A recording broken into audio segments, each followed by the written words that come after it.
கருப்பனின் அருளை தினம் பெறுவோம்.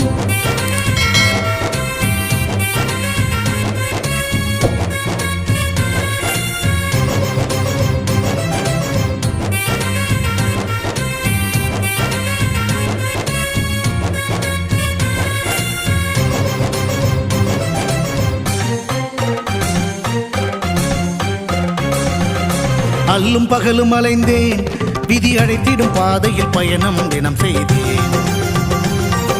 கண்ணீரே சுமந்தேன், பல துன்பங்கள் சுமப்பதை வாழ்க்கை என நினைத்தேன். இன்பம் என்றால் அது என்னவென்று கனவிலும் கூட கண்டதில்லை. எரிமலை பிழம்பில் நீந்துவதே பிறவி பயன் என நான் இருந்தேன். கருப்பசாமியை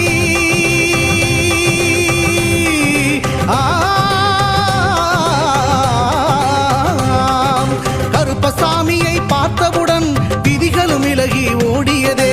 வெறுப்பென வாழ்ந்த